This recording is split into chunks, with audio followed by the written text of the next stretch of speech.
নমস্কার, আমি রয়েছি স্বর্ণালী। শুরু করছি পলিটিক্স। আরজি করে দুই ভাঙচুর নিয়ে হাইকোর্টে মুখ পড়ল রাজ্যের। পুলিশের ভূমিকা নিয়ে অসন্তোষ প্রকাশ হাইকোর্টের। কেন 144 ধারা প্রয়োগ করা হয়নি? নিরাপত্তা দিতে না পারলে হাসপাতাল বন্ধ করে দিন। রাজ্যকে তুলোধনা প্রধান বিচারপতির। ভাঙচুর নিয়ে পুলিশ এবং হাসপাতাল কর্তৃপক্ষের কাছে হলফনামা দেওয়ার নির্দেশ। আরজি করের নিরাপত্তায় কেন্দ্রীয় বাহিনীর দাবি কৌস্তভ বাগচির। ভাঙচুরের ঘটনায় সিবিআই তদন্তের দাবি বিকাশ রঞ্জন ভট্টাচার্যের।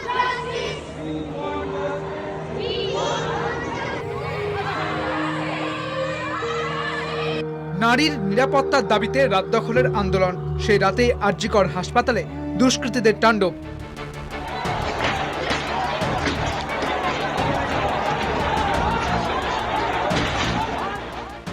ভিড়ে মিশে বেপরোয়া লাগাম ছাড়া গুন্ডামি। তছনছ আরজি করের জরুরি বিভাগ।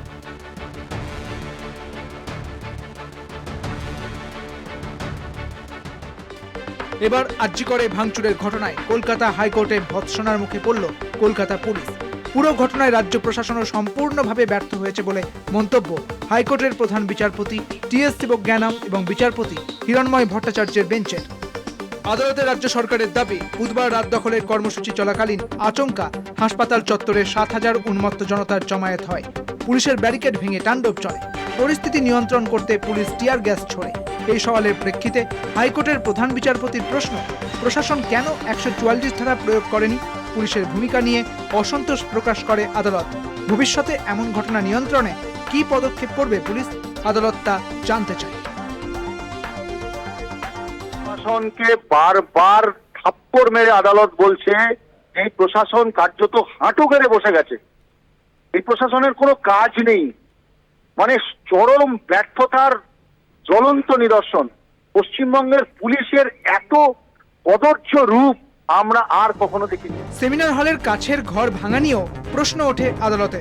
প্রধান বিচারপতির সওয়াল, কেন ঘরটি এখনই ভাঙতে হলো? এত তাড়াহুড়ো কিসে? ভাঙচুর নিয়ে পুলিশ এবং হাসপাতাল কর্তৃপক্ষের কাছে বুধবারের মধ্যে হলফনামা চেয়েছে হাইকোর্ট। মহিলা চিকিৎসকের নিরাপত্তা কোথায়? রোগী চিকিৎসকদের নিরাপত্তা নিয়ে রাজ্যকে চরম ভৎসনা হাইকোর্টের।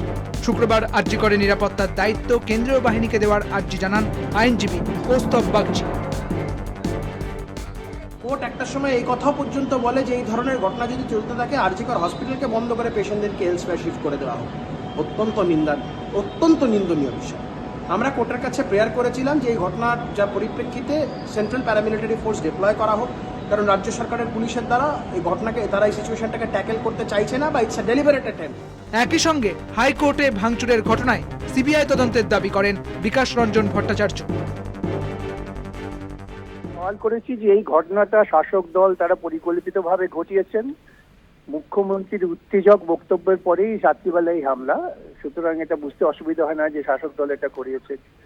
এবং আরো ব্যাপার হচ্ছে যে পুলিশ প্রশাসন প্রথম দিকে তো অবাক কাণ্ড, তারা বলছেন আমাদের কাছে খবর ছিল তাও কোনো ব্যবস্থা নিতে পারেননি। সারা রাজ্যে যেখানে প্রতিবাদ ছিল অরাজনৈতিক পতাকা ছাড়া, সেখানে একমাত্র আরজি কর যেখানে পতাকা নিয়ে মিছিল করেছে, অবস্থান করেছে এসএফআই, ডিওয়াইএফআই এবং মহিলা সমিতি, তারপরে যখন হাসপাতাল ভাঙচুর হয় তারপরে আবার তারাই গিয়ে কোর্টে মামলা করছে। অর্থাৎ এই একদিক থেকে গরম করছে তলা থেকে, উপর থেকে হাওয়া দিচ্ছে। আজকে এই সস্তার নাটক বাংলার মানুষ বুঝে গিয়েছে। একদিকে দেশ জুড়ে বাড়ছে প্রতিবাদের আগুন, অন্যদিকে চিকিৎসকদের কর্মবিরতির জেরে স্তব্ধ একাধিক হাসপাতালের বহির্বিভাগ। রোগী পরিষেবায় চরম ভোগান্তি। চিকিৎসকদের কর্মবিরতির ফলে 4 জন মারা গিয়েছেন। শুক্রবার হাইকোর্টে কর্মবিরতির বিরোধিতা করে মামলা দায়েরের অনুমতি চান এক চিকিৎসক। মামলা দায়েরের অনুমতি দেন প্রধান বিচারপতি। এদিন আদালত জানায় সিবিআই সামগ্রিকভাবে তদন্ত করতে পারবে। সুপ্রিম কোর্টের গাইডলাইন অনুযায়ী ভিকটিমের পরিচয় বাদ দেওয়ার সুপারিশ দেয় হাইকোর্ট। ওই দিন উই ওয়ান্ট জাস্টিস বলে কারা হামলা চালালো, এই গুন্ডামির নেপথ্যে কারা রয়েছে, ইতিমধ্যেই ভিডিও দেখে হামলাকারীদের চিহ্নিত করার কাজ শুরু করেছে পুলিশ। গ্রেপ্তার করা হয়েছে বেশ কয়েকজনকে। এখন সময় একটা ছোট্ট বিরতির। ফিরছি বিরতির পর, সঙ্গে থাকুন। নাম না করে আরজি করে ঘটে যাওয়া মর্মান্তিক ঘটনা উঠে এলো লালকেল্লায় প্রধানমন্ত্রীর ভাষণে। আরজি করের ঘটনা নিয়ে তীব্র ক্ষোভে ফুঁসছে গোটা দেশ। তারই মাঝে স্বাধীনতা দিবসের ভাষণে নারী নির্যাতন ও ধর্ষণের বিরুদ্ধে মুখ খুললেন প্রধানমন্ত্রী নরেন্দ্র মোদী। आज लाल किले से फिर बार एक अपनी पीड़ा व्यक्त करना चाहता हूं। एक समाज के नाते हमें गंभीरता से सोचना होगा कि हमारी माताओं, बहनों, बेटियों के प्रति जो अत्याचार हो रहे हैं, उसके प्रति देश का आक्रोश है। अब समय की मांग है कि जिनको सजा होती है उसकी व्यापक चर्चा हो, ताकि ऐसा पाप करने वालों को भी डर पैदा हो कि ये पाप करने की हालत ये होती है कि फांसी पर लटकना पड़ता है। और मुझे लगता है कि ये डर पैदा करना बहुत जरूरी है।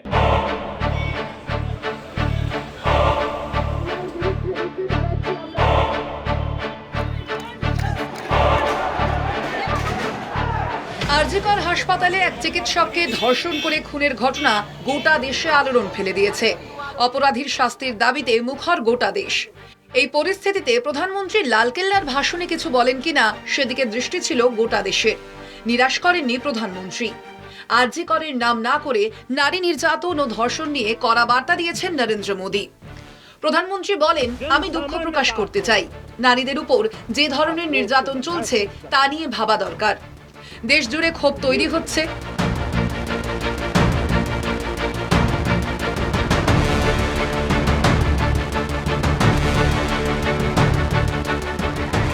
যখন ধর্ষণ বা মহিলাদের উপর নির্যাতনের ঘটনা ঘটে তার ঢালাও প্রচার পায়, কিন্তু সেই সব অপরাধীরা যখন শাস্তি পায় সেই খবর কিন্তু প্রচার পায় না।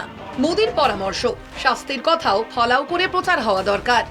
তাহলেই জনগণ বুঝতে পারবে এই ধরনের অপরাধ করলে ফাঁসি পর্যন্ত হতে পারে। মানুষ ভীত হবে। এই ধরনের এক ভয়ের আবহ তৈরি হওয়া দরকার।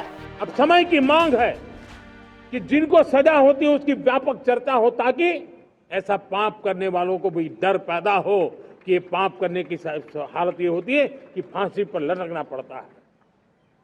और मुझे लगता है कि ये डर पैदा करना बहुत जरूरी है।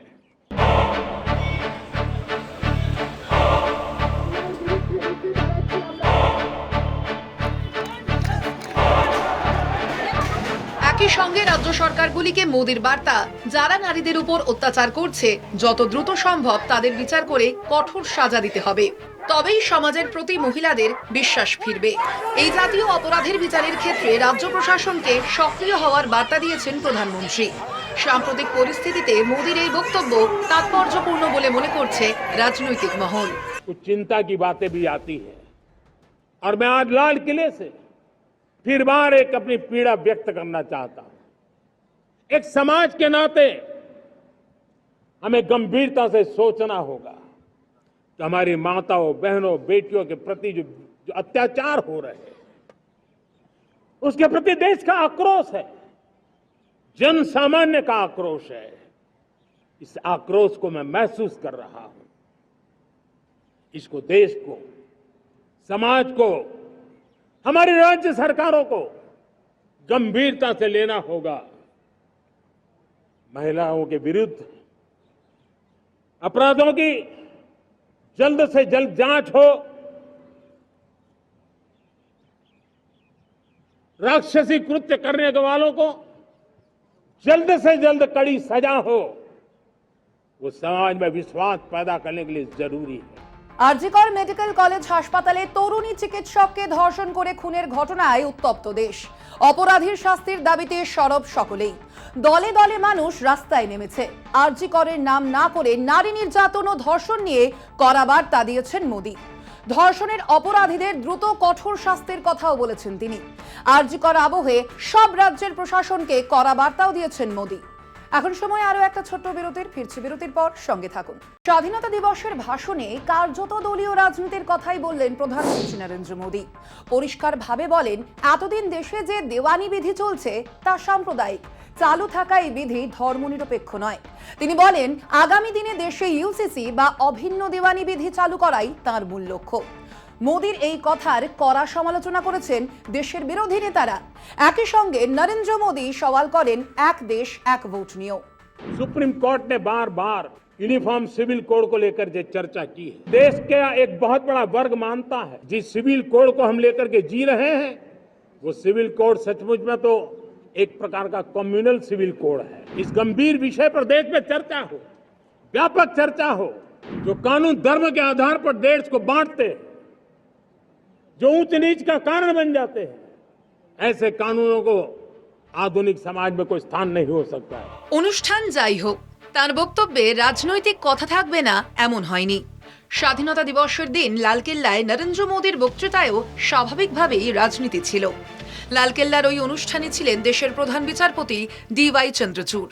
প্রধান বিচারপতির উপস্থিতিতেই প্রধানমন্ত্রী বলেন, দেশের শীর্ষ আদালতও ইউসিসি বা অভিন্ন দেওয়ানি বিধি নিয়ে একাধিকবার আলোচনা করেছে, একাধিকবার নির্দেশও জারি করেছে। সংবিধান প্রণয়নকারীদের স্বপ্ন ছিল দেশের দেওয়ানি বিধি হবে ধর্মনিরপেক্ষ। যে আইনে ধর্মের ভিত্তিতে দেশকে ভাগ করা হয়েছে, অথবা যে আইন উচ্চবর্ণ এবং নিম্নবর্ণের মধ্যে বিভেদ তৈরি করে, সেই আইনের কোনো জায়গা নেই আধুনিক সমাজে। মোদী বলেছেন, ৭৫ বছর ধরে দেশ সাম্প্রদায়িক দেওয়ানি বিধি দেখে এসেছে। এবার একটি ধর্মনিরপেক্ষ দেওয়ানি বিধি চালু হওয়া দরকার, তাহলে মানুষের মধ্যে বিভেদ কমবে। বিরোধীরা মোদীর এই বক্তব্যের যথারীতি প্রতিবাদও জানিয়েছেন। কংগ্রেস মুখপাত্র পবন খেরা, কংগ্রেস নেতা সলমান খুরশিদ, বিশিষ্ট আইনজীবী ও সাংসদ কপিল সিব্বল মুখ খুলেছেন এ ব্যাপারে। सुप्रीम कोर्ट ने बार बार यूनिफॉर्म सिविल कोड को लेकर जो चर्चा की है, अनेक बार आदेश दिए हैं, क्योंकि देश का एक बहुत बड़ा वर्ग मानता है और उसमें सच्चाई भी है कि जिस सिविल कोड को हम लेकर के जी रहे हैं, वो सिविल कोड सचमुच में तो एक प्रकार का कम्युनल सिविल कोड है, भेदभाव करने वाला सिविल कोड है। ऐसे सिविल कोड से जब संविधान के 75 वर्ष मना रहे हैं और संविधान की भावना भी जो हमें कहती है करने के लिए, इसकी सुप्रीम कोर्ट भी हमें कहती है करने के लिए, और तब जो संविधान निर्माताओं का सपना था, उस सपने को पूरा करना हम सबका दायित्व है। और मैं मानता हूं इस गंभीर विषय पर देश में चर्चा हो, व्यापक चर्चा हो, हर कोई अपने विचारों को लेकर के आए और उन कानूनों को, जो कानून धर्म के आधार पर देश को बांटते हैं, जो ऊंच नीच का कारण बन जाते हैं, ऐसे कानूनों को आधुनिक समाज में कोई स्थान नहीं हो सकता है। और इसलिए मैं तो कहूंगा, अब समय की मांग है कि देश में एक सेकुलर सिविल कोड हो। এদিন মোদী তার ভাষণে সওয়াল করেন এক দেশ এক ভোটের পক্ষেও। প্রধানমন্ত্রীর কথায় দেশের সব ধরনের উন্নয়নমূলক কর্মসূচি এখন নির্বাচনের জন্য স্তব্ধ হয়ে যায়। প্রতি ৩ মাস অন্তর দেশের কোনো না কোনো এলাকায় ভোট হয়, ফলে ওই এলাকায় যে কাজ শুরু হয় ভোট বলে তা থেমে যায়। বারবার নির্বাচন বাধা হয়ে দাঁড়ায় উন্নয়নের। প্রধানমন্ত্রী আরও বলেন, আমাদের যত দ্রুত সম্ভব এক দেশ এক ভোট প্রক্রিয়ায় যাওয়া উচিত। দেশের সব রাজনৈতিক দলকে অনুরোধ, এই বিষয় নিয়ে এগিয়ে আসুন। কেন্দ্রীয় সরকার ইতিমধ্যেই কাজ শুরু করেছে। একটি কমিশন তৈরি হয়েছে, সেই কমিশন ভালো রিপোর্টও পেশ করেছে। कि देश ने बार बार चुनाव इस देश की प्रगति में रुकावट बन रहे हैं, गतिरोध पैदा कर रहे हैं। आज कोई भी योजना को चुनाव के साथ जोड़ देना आसान हो गया है, क्योंकि हर 3 महीने 6 महीने कहीं न कहीं चुनाव चल रहा है। कोई भी योजना जाहिर करोगे आप तो मीडिया में देखेंगे, चुनाव आया तो फलाना हो गया, चुनाव आया तो फलाना हो गया। हर काम को चुनाव के रंग से रंग दिया गया है और इसलिए देश में व्यापक चर्चा हुई है।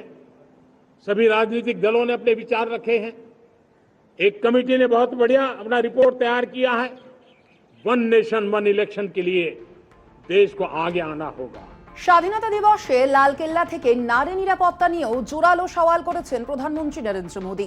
বলেছেন, যারা নারীদের বিরুদ্ধে জঘন্য অপরাধ করে তাদের কঠোরতম শাস্তি হওয়া দরকার। নারীদের সঙ্গে নৃশংস ঘটনা ঘটলে তা নিয়ে ঢালাও আলোচনা হয়, কিন্তু আদালতে সেই অপরাধীর যখন শাস্তি হয় তখন কোনো আলোচনাই হয় না।